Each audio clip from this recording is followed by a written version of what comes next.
बोली राधा कृष्ण भगवान की जय।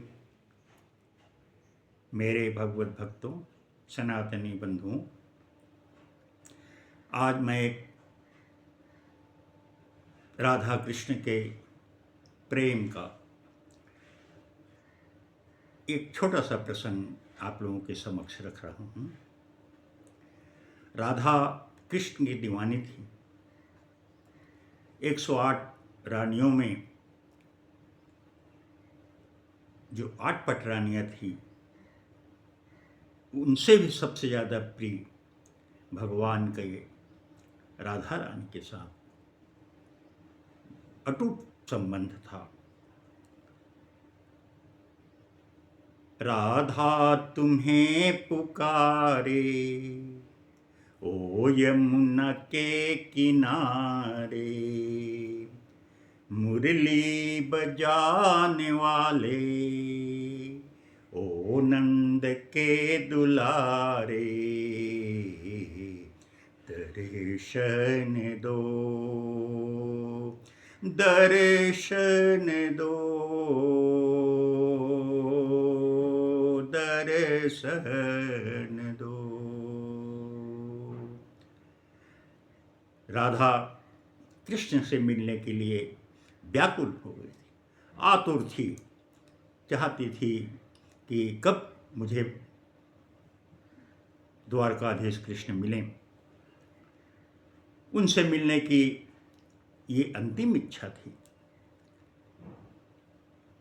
भगवान कृष्ण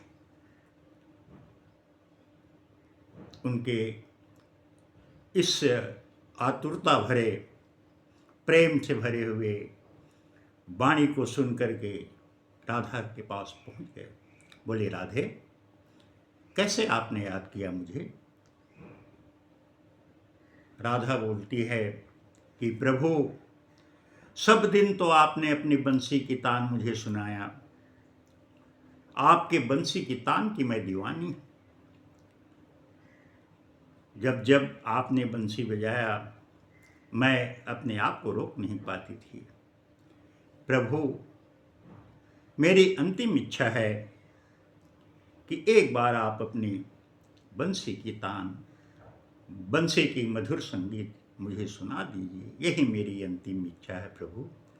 राधा के ऐसे वचनों को सुन करके भगवान कृष्ण अपनी बंसी से मधुर तान, मधुर संगीत निकाले हैं। इतने भाव विभोर बांसुरी की आवाज़ भगवान कृष्ण के मुख से निकला कि राधा भाव विभोर हो गई, अपने आप को शुद्ध बुद्ध भूल गई। उसे समझ में नहीं था कि वो राधा है कि कौन है, कि क्या है, कैसा है।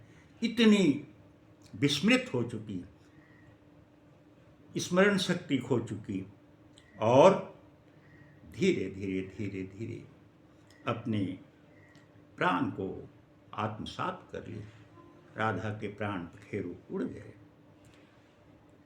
भगवान जब देखते हैं कि राधा बेजान हो चुकी है, बंसी की तान सुन करके उसके प्राण तक निकल गए। यही राधा की अंतिम इच्छा थी कि प्रभु जी का बांसुरी की आवाज़ सुने। अब बांसुरी की आवाज़ सुन करके वो पंचतत्व में विलीन हो गई।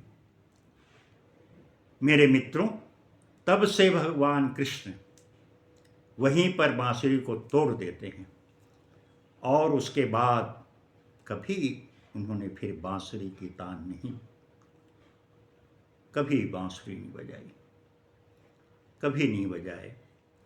कभी उनके उस राधा के जाने के बाद भगवान कृष्ण से बांसुरी की आवाज़ कभी किसी ने नहीं सुना। उसी दिन बांसुरी तोड़ दिए और बांसुरी बजाना ही भगवान कृष्ण भूल गए। बोलिए मोर मुकुट वाले, बंसी वाले भगवान कृष्ण की जय।